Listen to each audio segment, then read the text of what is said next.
Brian Wang, I have a question for you.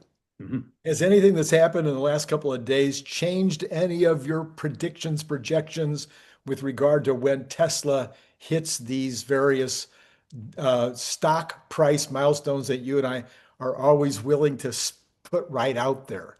Right. Um, so I think the main thing about whether we go significantly past, we can go 550 based on activities happening now. So we can go Yeah. up to go from 450, I think this morning, up to 550, like another 20% move, just from um, the overall market doing really, really well. There's a bunch of activity where people are positive enough about Robotaxi. It's not like exact days, and then positive enough about other aspects of Tesla's financials that we can get there. I don't. I did go over some details around the Robotaxi accident level in Austin, so Mhm. that still, even when I factor that in, I still think we're heading towards a Q2 as where it's majorly solved, and then Majorly. that affects the price for next year. As What do like, you, what do you, what do yeah, you, so you need to give me a definition. So Elon has said we would have three cities or th eight cities that would be testing by the end of the year. Earlier, he had said three cities where we'd be rolled out, or recently, at least Austin without any safety driver. mm.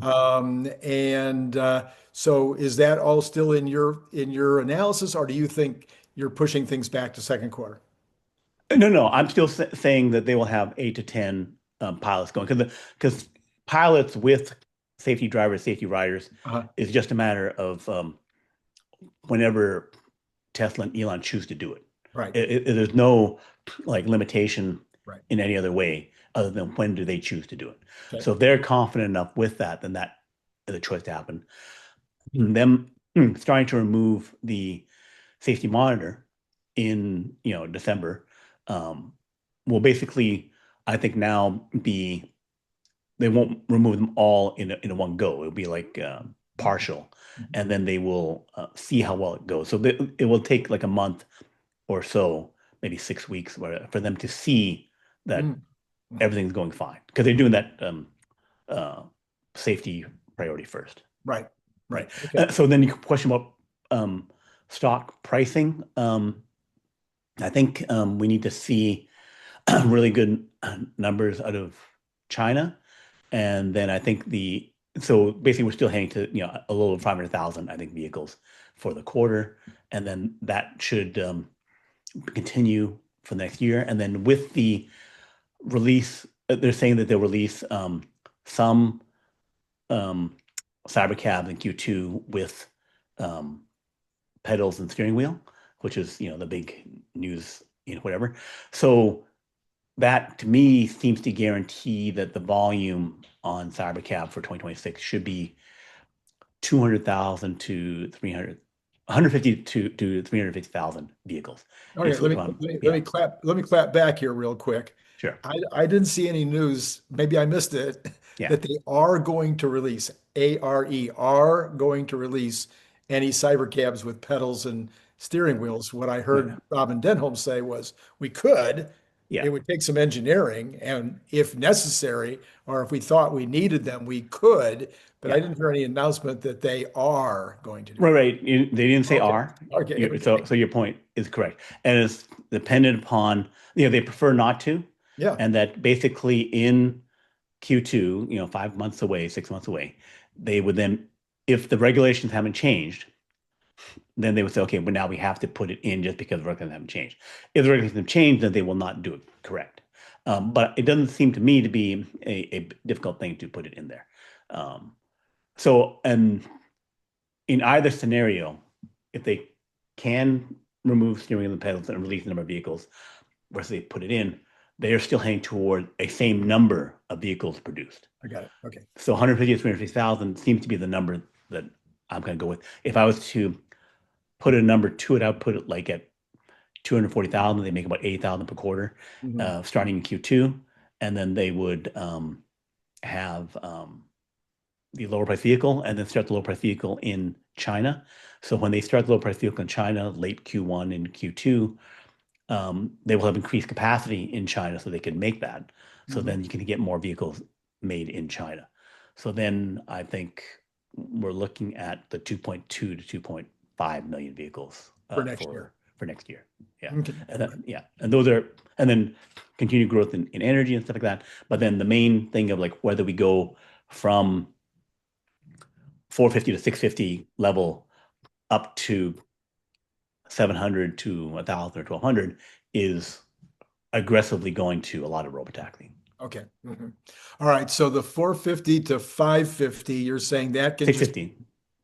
oh, no, earlier I think you said Yeah, 450 450, to yeah, 550 would be just per Q. the natural tendency. The market is going up. Tesla's going to follow the market. Right. No big horrible news. Yeah, Good news with Tesla, with Elon's package passing, et cetera. right. We could get to 550 just with that. Yeah. Between now and the end of the year, between now and the end of November, what are you thinking? I think the move will happen mostly in November unless it's Oh, the market's moving a right. lot in November, December, right? So the market thing is I'm not as clear about, but Tesla's good news should, you know, with a fair bit in November, December.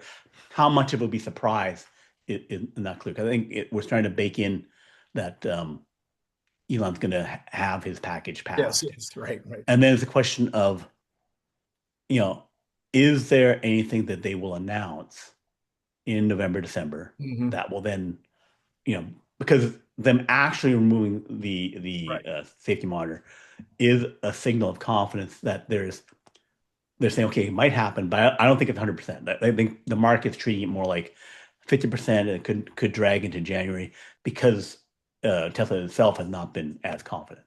Right. So when the confident moves and actually moving forward happens, that realization will um, translate into, um, I think, potential more stock results.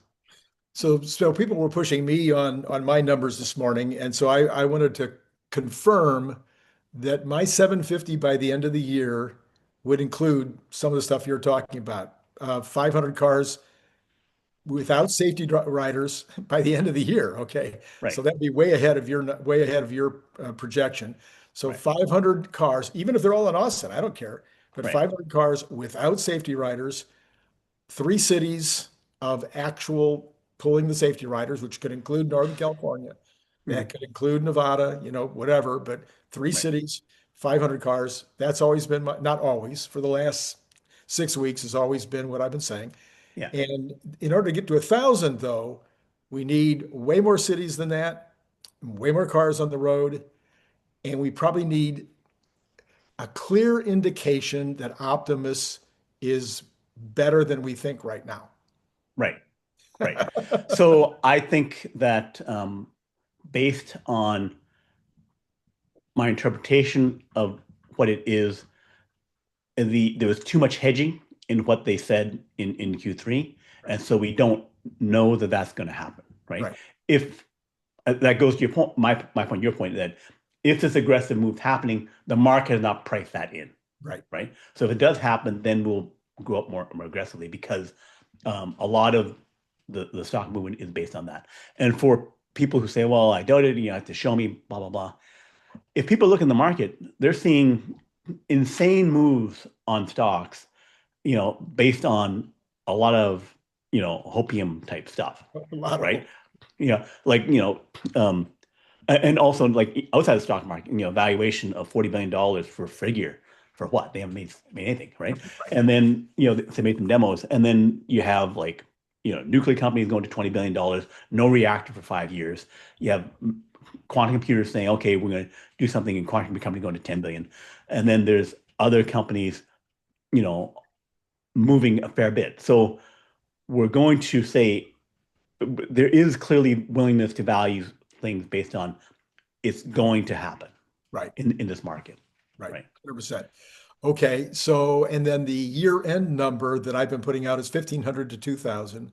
Right. And I'm saying, and the 1,500 to 2,000 not only Next year. requires next year, end of next year, Yeah. not only requires a bunch more cities to be added. I don't have a number, but it needs to be like you're saying. I like your word, aggressively rolling out, and there needs to be actual optimized shipping to third parties. Mhm. If we get to both of those, I don't see why 1,500 to 2,000 wouldn't be 100% reasonable. I mean, just almost kind of an average estimate. Right, right. So if the two scenarios, robotaxi rolling aggressively means real revenue, Right, right? Real revenue, real net income. You you're transitioning from Amazon.com to AWS Amazon, right? right. Where you get that 5x move, right? A 10x move. So and you're at your NVIDIA ChatGPT moment where it's happened as you had the realization and they were having following up with quarters where they were massively increasing the profits so that they were up like 5 times the profit. So Right, if I have a million robotaxi, I'm on a $50 billion run rate, right. right? So I'm going from $10 billion in profit to 50 billion. Mhm. Um, without the aggressiveness of a robotaxi, then once you have the aggressive robotaxi, then if you have, to your point, some Tesla bots out there in some significant numbers, a Mhm. thousand or more, and you have the 1 million per year factory being made, then people say, okay, you did the first impossible thing. Now you're doing the second one, and now I'll start pricing in the second one, Right, right? right. So then you have the really big valuation, right? And then you add to those two things, which most people just aren't even paying attention to. You add to which Elon clearly said at the earnings call, unsupervised still by the end of the year, but let's say it's first quarter, who cares? But unsupervised being a thing, Elon says is going to sell a ton of cars. So Right, you've got your 2.4, 2.5 million for next year. That would be totally in the bag, I think, with unsupervised if unsupervised rolls out. yeah, And then you've got Tesla Semi, which may, by the end of the year next year, might be at a run rate of 30,000 a year, 40,000 a year, at a run rate of. And again, according to what I heard, uh, the full self-driving or the autonomous driving semi will be something that rolls out with semi. I mean, they're not right. planning for this to be a year later or 2 years later. This is going to be immediate that they are going to switch I their would say necessarily immediate, but it would be a quarter or two afterwards. Like I could see 2 quarters of cautious things. It would be kind of be there, but not. It would right, be right, it'd be packaged with it, but you're doing this intermediate, exactly. just like Yeah. right now. I think that's fine. Yeah. So if you've got those two additionals, I mean, sure, they're not going to be needle movers in a $25 trillion company, but they are going to be needle movers in a 10 billion profit company. So Right, I would, right, I would think that those things will have an impact toward the end of next year, seeing everything lining up, all the 2026 things that I've been predicting since February of 2023, 22, right? This is yeah, 20, yeah, since February of 20, no, February 23. All of those things I started talking about 2026 are apparently all going to come together in 2026. And that's why I've got a 1,500 to 2,000 target. right. Again, if it's all happening, then it's easier with robotaxi, and it's easier to believe the other parts. It's easier Right, to say it's going to happen with Tesla Bot. It's going to happen with robo trucking. right. And then it goes to um, Elon and them being so confident that it is solved that Mhm. they're aggressively putting it out, giving aggressive guidance, saying it's going to happen and we're executing on it. If we're seeing the execution happen and then they're promising more execution, then the stock will start moving because of it. If they're still in a more um, cautious phase, then how can the investors be confident if they aren't doing it? They have to actually have the confidence to actually execute upon it. Right. All right. And what do you think? Everybody thinks that Elon will even shift into a higher gear a week from Friday after the comp package passes, or do you think that Elon only knows how to operate on one gear and that, or will they just start making announcements of things that they've already known, or what do you think happens after the pay package is complete?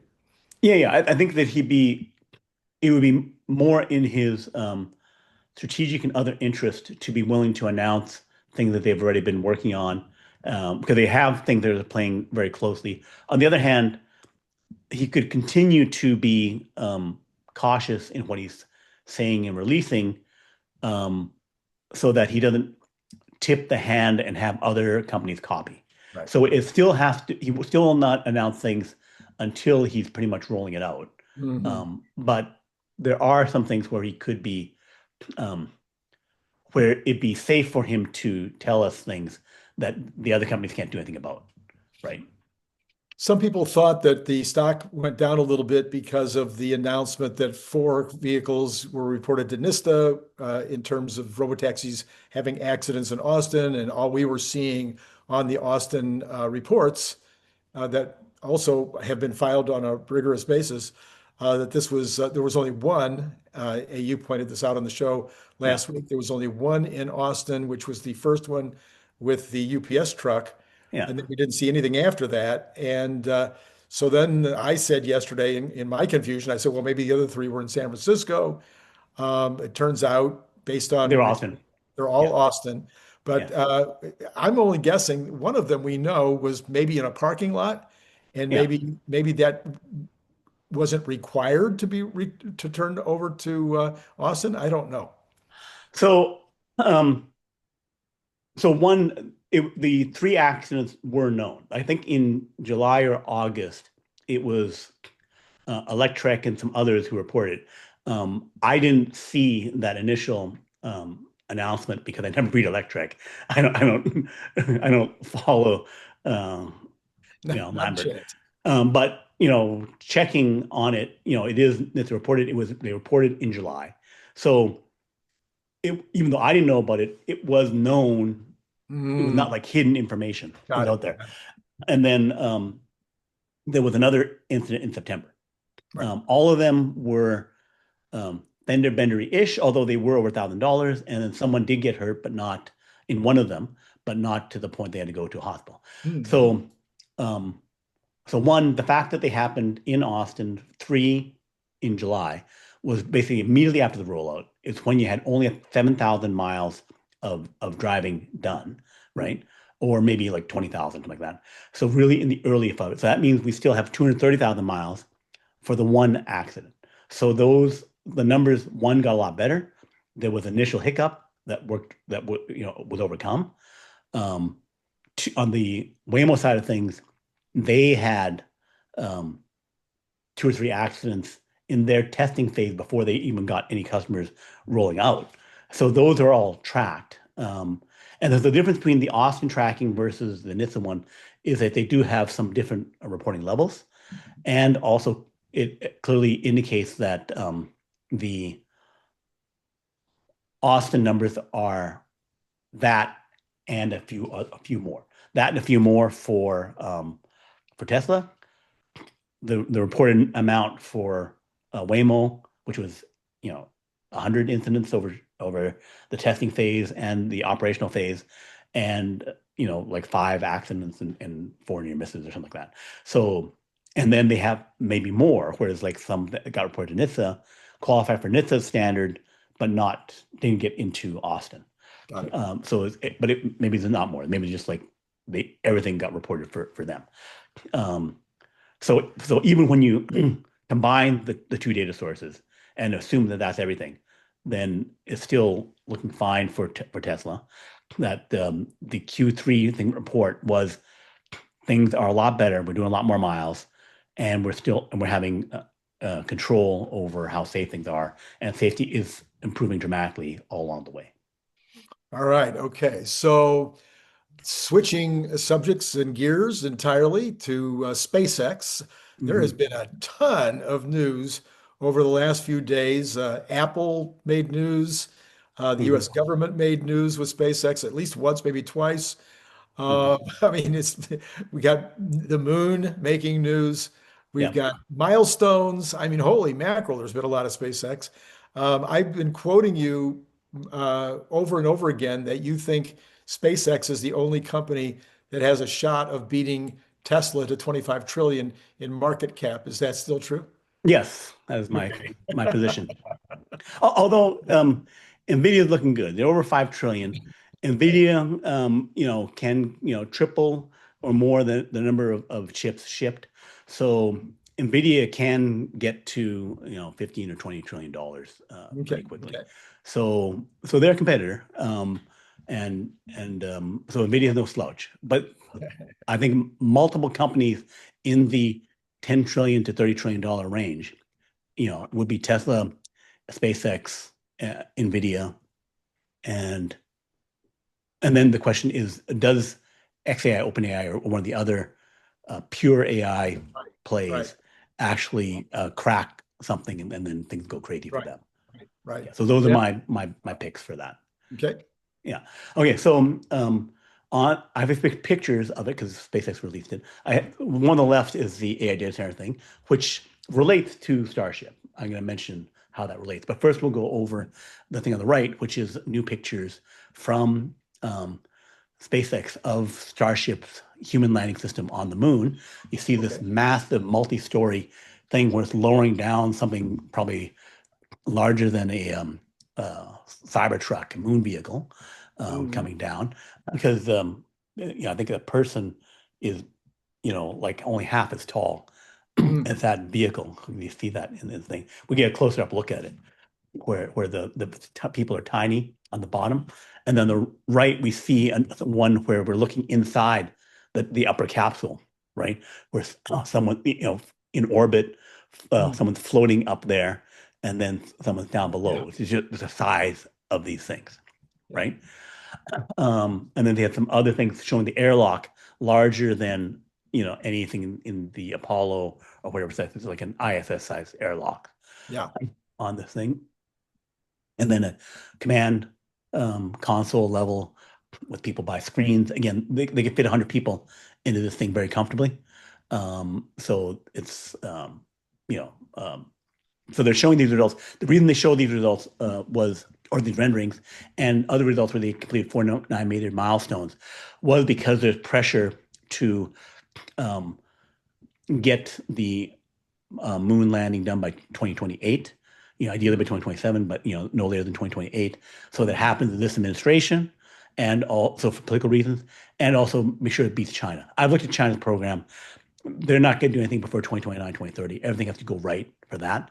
Same thing for the other players. I've gone detailed into a deep dive on my own into Blue Origin and another competitor. They won't be able to launch or do any testing until 2027. They have fewer tests they need to do, but that because they're going slower than SpaceX, even with a simpler program, they still can't get done by 2029 or 2029 at the earliest. Yeah. Okay. And so basically, the the administration, I forget his name, Duffy. Duffy, Duffy Sean came Duffy. out. Duffy came out and said, "Hey, SpaceX, you're behind. You Hmm.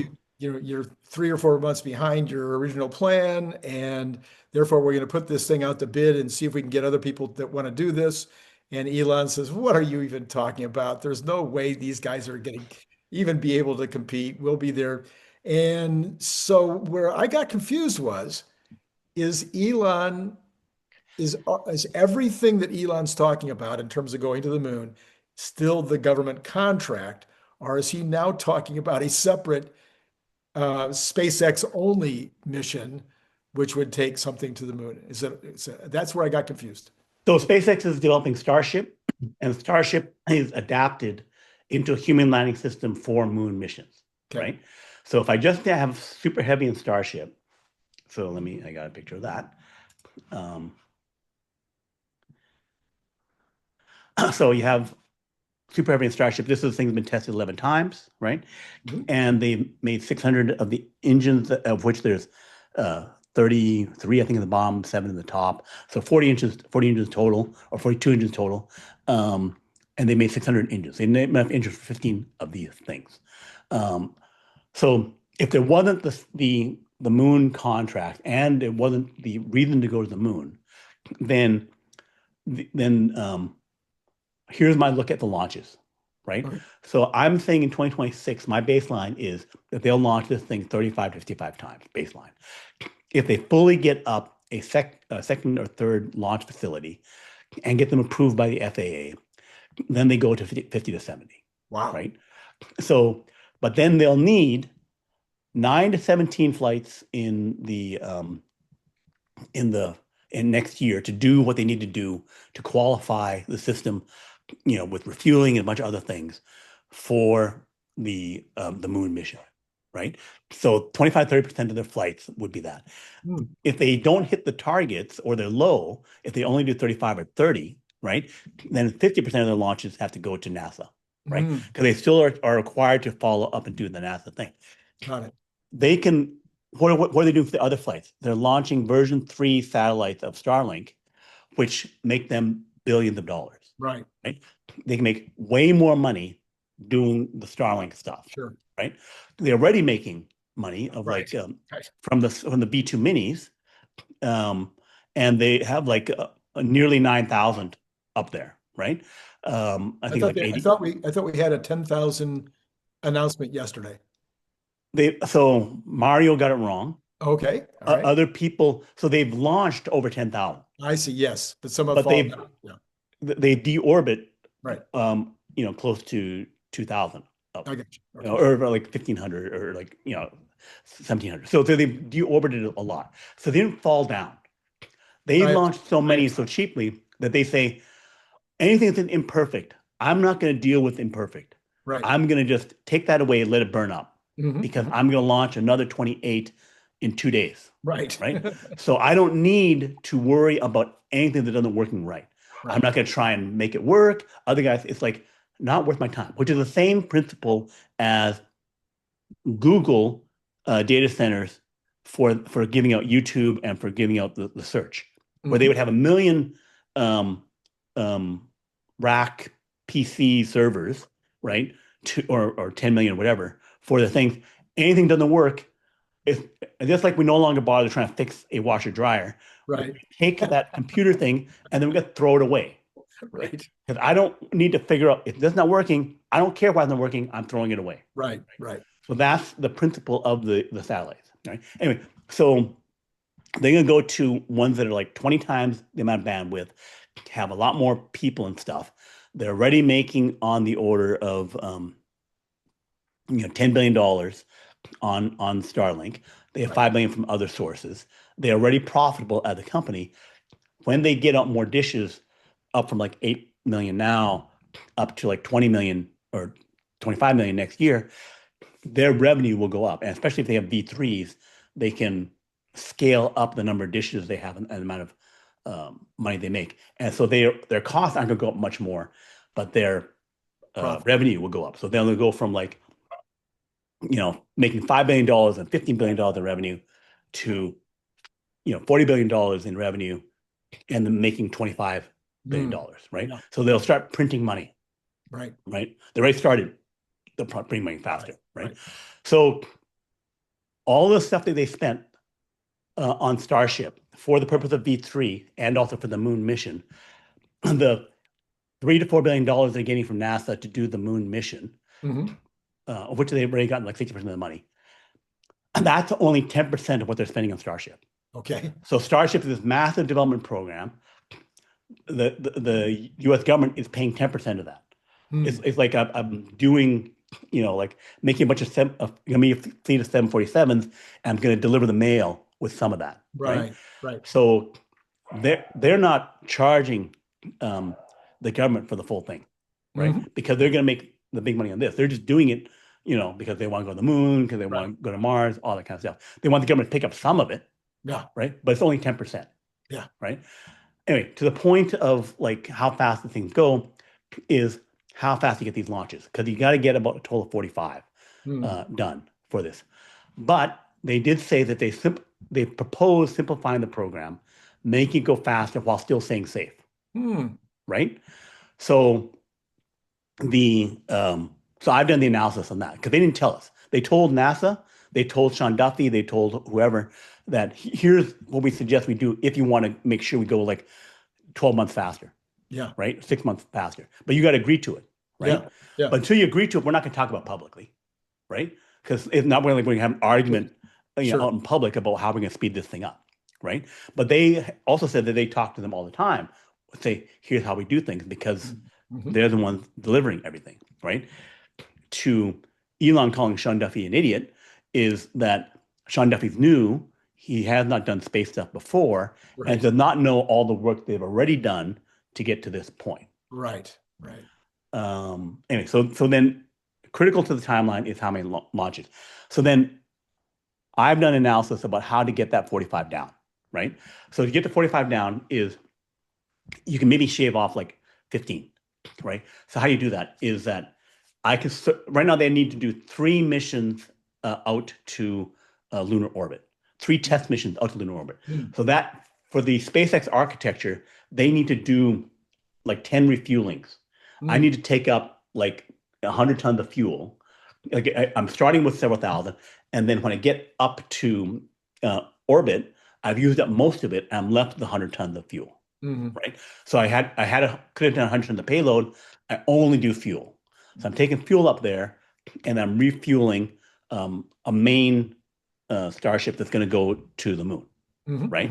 So I need 10 of those. Right. So if I do 10 test missions out to the moon, I need 30. I need to do 10 or 15 for the main mission where I'm going to take the humans down. I may do a bunch of other missions testing leading up to it, but fewer to get, so ballparking 45, right? Okay. They haven't said exactly. It depends upon how the refueling goes, right? The reason that they say that maybe Blue Origin could be faster or some other company could be faster is if I go for a tiny repeat of Apollo, right, then I don't need to do much refueling. Right. Blue Origin already has a contract because Bezos sued, and then he got his senators to give him a contract. He has another $2-3 million contract to do a moon mission in 2030. And he also has a cargo thing. So he has 2 of them, a cargo thing and a bigger one. The bigger one also needs refueling, right? The smaller one does not need refueling. So they're going to do that next year, where they're going to test this small repeat of and it's unmanned. It's a crew thing, right? So they say, okay, we can take this thing, slap a little Apollo-like capsule on top, and then we can do the 2-person, 4-person little thing. No refueling involved, right? But Blue Origin has only launched once, the New Glenn. Right. Everything else is suborbital. All those little taking James Kirk up to suborbit for like 2 minutes. Right. Or Katy Perry, that is all suborbital. Going 60 miles and falling down. Sure. So the one time they went towards orbit with New Glenn, they launched a mission, like some government defense thing, some tiny thing on it. So the upper stage went and it got out. The booster did not land. It crashed, right? So then booster crash, that's not within the spec, the mission plan. So then FAA says, hey, you've got to look at this thing because you didn't follow the plan, right? And also, so then they figure, oh yeah, we didn't handle sloshing of the fuel, so then we couldn't restart our engines, so then the thing crashed to the ground, right? Actually crashed into the ocean, right? So now, 10 months later, they're going to try and do their second launch in November. So a lot rides on that, right? If they have any problem with that, thing doesn't go to orbit, thing goes but loses an engine, or the thing I'm trying to land it doesn't land right, then they're in an FAA investigation. Even if they say recovered the booster, they're in an FAA investigation. Last time it took them 10 months. Maybe they get done in 6, maybe they get done in 4. SpaceX has gotten them out in 2 months. But you're early with something that's had problem first launch and problem second launch. You need to take time to like figure out what the heck's going on. You just can't just push through that. Right. Like same thing for SpaceX on the Starship, right? So if they have problems next month, any kind, not perfect, right? Then there's no way that the the government's going to give them like $3 billion, $5 billion to be a backup on this Right. thing. And the reason that they initially, when they awarded the contract, was normally you pick two, prime and Right. secondary backup. Right. They said we don't pick secondary because we don't want to spend the money. So Yeah. now they're saying spend the money on the backup, right? So it'd be $3 to $5 billion to just get them to the point of having done some uncrewed tests so that they could be there in case I SpaceX see. can't do it, I see. I see. right? So it's $5 billion just in case, Mm-hmm. right? But so right now they're a year late on the mission that's launching in November, right? That was supposed to launch last year, right? So you're going for the guys who are a few months late doing all these other launches, and you go to some guys who've done like going for their second launch, and they're already a year late on it, right? And if this thing has any problems, it'd be insane. Like they're Right. not speeding up squat, Right. right? So because they would have to go perfect, and if you start giving them money, and then in their early launches next year they have a problem, they again will not have 5 spare launches to Right. do anything that's going to speed up anything.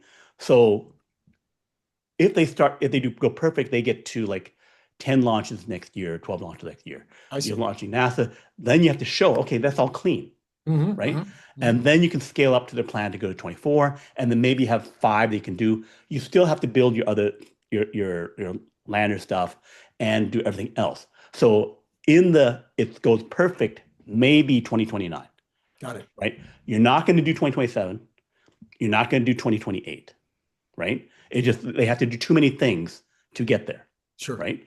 So when I run the plan and I give them like everything goes perfect next month, everything goes perfect in the year, it stays perfect, then okay, maybe you do something in 2029, right?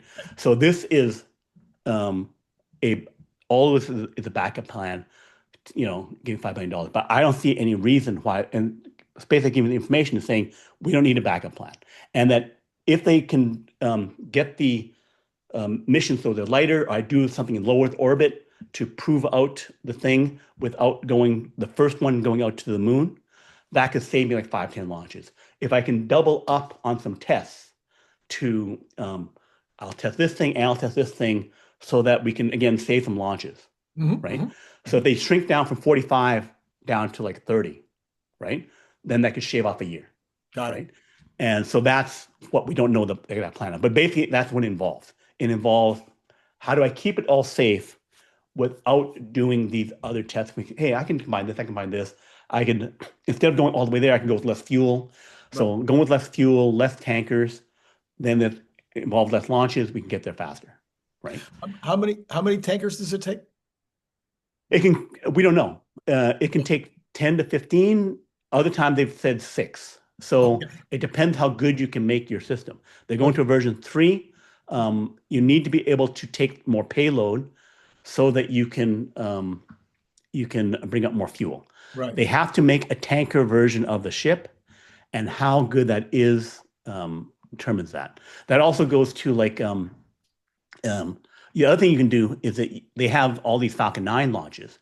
If they took fuel, some tons of fuel out to the moon with a modified Falcon 9, right?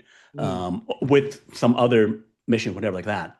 If I get tons of fuel onto the moon, Mm. then I can land without the extra margin. I can go with less margin because I got like 10 tons of fuel sitting there waiting Right. for me. Right.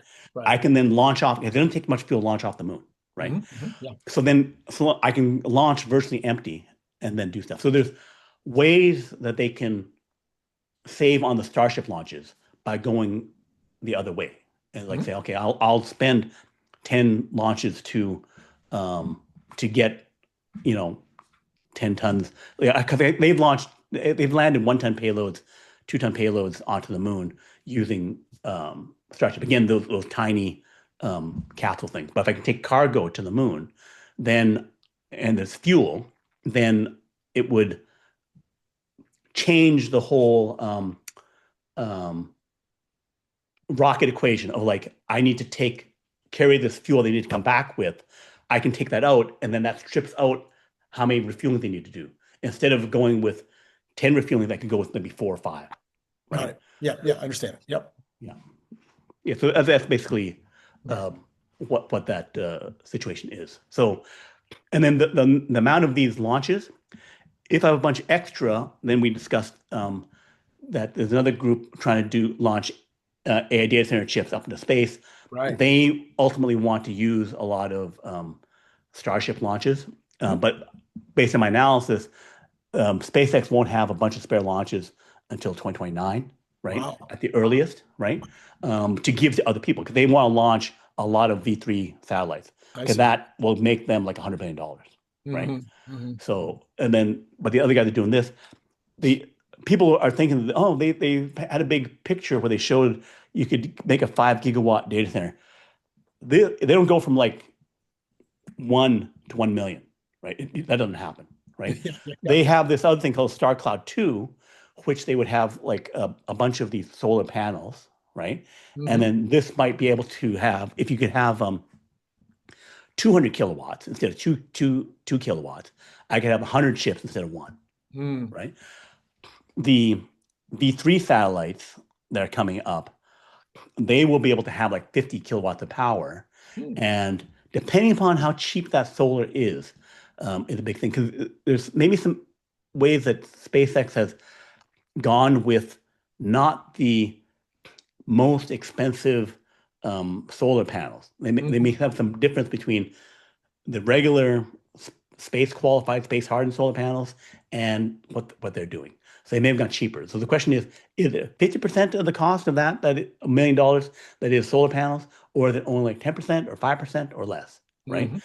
That's a big deal because then it would determine, can I make an AI version of version 3 that could then have a megawatt and that could have 500 chips inside it, right? Right. But then going from these things bigger and bigger, going to 500 kilowatts, going to a megawatt, and nothing has gone to a megawatt in space. Like even the space station built with 50 shuttle missions did not go to that. And they added some extra solar panels onto it. They're Okay. still only at like 400 kilowatts, Mm. something like that. Mm. Mm. So going to hundreds of kilowatts is a big step. It's new. Also, no one else other than SpaceX has put up more than I think 4 megawatts total, I see. right? So it's like everything you put up in space, every solar panel Yeah, yeah, yeah. on like 100 satellites, I maybe put up four megawatts, right? So the supply chain of space solar, like people say, Yeah. oh, we have like 100 gigawatts on Earth of solar, not the same as Yeah. sticking it up in space, Yeah. right? Even though it's the same principle, it's not the same. Yeah. So cost and weight are huge things. The only one who's put up nearly a gigawatt is SpaceX. They put up like I think over 100 megawatts. And Mm. then when they put up thousands of um, V3s, 10,000 V3s, Mhm. then they're going to go to, um, 5 gigawatts or something like that, right? So they will have the volume to potentially go to this.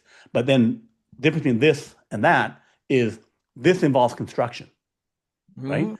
And we have not built squat in space other than the space station, Yeah. which is again tiny. It's like the size of one Starship, right? Right. Right. So this is very aspirational. My optimistic path, something like that could happen 2035, 2040. But Got it. then that's me assuming everything went right. Right. Everything goes right on space Starship. Everything goes right on solar. Everything goes right, right? And that doesn't happen. So then Right. you probably look another 5 years, right? Anyway, so then it's probably many many steps from here, right? Mhm. And Mhm. this question of like, do I make just a bunch of these, like SpaceX making 30,000 of these V3s, versus assembling them all into one? The idea is Right. that you want to have one anyway, but it's all depend upon you got to be launching thousands of times for the Starship. Got it. Otherwise, none of this happens. Got it. Got it. Yeah. All right. So what about the Apple deal? Apple and Starlink. Um, so has that been confirmed? I know they're talking. No, Biden, no, I don't think it was a contract. It was like, yeah, talking right, right, where Apple's working on their next phone. right, And so this would require equipment in the phone right, in right, order right. for it to work. So they got to make a decision fairly soon. So what, right. so what is your understanding of what exactly is that going to be? Is that going to be So that goes to the fact that SpaceX direct to cell phone system right? has 650 V2 satellites up there that can do that. Of the 8,800, 9,000 satellites that are up there working, 650 are for direct to cell phone, Hmm. right? And so that network is used by T-Mobile, and now they have the EchoStar deal where they'll add this other spectrum in, right? But they need to have new chips to do that. So the new chips will start production next year. Various companies will make it. To your point, Apple could contract one of them to put them into their phones. So they're moving away from Globalstar. It is the so Globalstar has these older satellites that can provide the communication, but they're basically just doing emergency text messaging or basic text messaging, right? But they're putting up new satellites to do that. But now with the EchoStar deal, Globalstar says, the CEO says, we're going to sell our company Hmm. because we won't be able to compete with that. Hmm. Before we thought, hey, we have more spectrum, we have better spectrum. SpaceX only has like 10 megahertz with T-Mobile leasing it to them. So thus, our better spectrum, we can still compete. They will have, 5 times, 10 times better spectrum. But now with that other deal, SpaceX spectrum is good enough. They think, okay, we're not bearing spectrum. We won't have as many satellites. We're toast, Right. right? So, but our spectrum that we do own Mhm. is worth something to basically SpaceX, Right. right? So Apple owns 20% of them, but Apple is not going to say, I'm going to put up 10,000 satellites to compete with SpaceX, right? Even whatever spectrum deal I got, Right. because I can't launch it, right? The only ones can launch it is SpaceX, and then they're going to up the price and not make it worthwhile for me. Right. So it's better that I do the deal with SpaceX. So basically, the SpaceX EchoStar deal has put the writing on the wall. Hmm. All you other guys are dead trying to do this thing, right? Although AST Space Mobile is trying to compete, they're $40 billion. But again, they have to launch theirs. I can discuss that in more detail. But Globalstar is saying, we're going to throw in the towel probably. So them throwing in the towel, they would have said Apple, support us. Only if you give us $100 billion to do something can we have a shot doing this. And then Apple says it's hopeless. It's not going to happen. So then they're going to talk to SpaceX, right? So that's the deal that will happen. So what we're waiting for is Globalstar to sell itself, likely to SpaceX, likely around $10 billion. Right now they're flowing at about $5 billion of market valuation. Their revenue is like 60 million. They're Hmm. making virtually no money. So they've Yeah. all been valued based on hopes and dreams and Yeah. someone buying them, right? And then Apple knows that if I want direct to cell phone, it's going to be SpaceX. Hmm. And that's just this. If it's going to be SpaceX, then you have to get your chips aligned with what SpaceX is doing. But does Apple have any choice? Don't they have to have direct to cell phone? It's Right, right. It's not going to like, happen over the next yeah, right. 2 to 4 years where this gets built out in a big way. And so all phones will do that. Yeah. So they need to do that. Yes. Which is why you think Tesla, why you think SpaceX is eventually going to be worth trillions of dollars. Right. That they're going to acquire the spectrum. They're Right. going to get some L band from Globalstar, all these other companies because they'll have like 15,000 dedicated giant direct to cell phone satellites, Right. and they'll be able to refresh them and put up even bigger ones and more of them Right. later on. Means that they will ultimately win this thing because um, again, the Blue Origin second alternative is their plan to do 50 launches in 2030, right?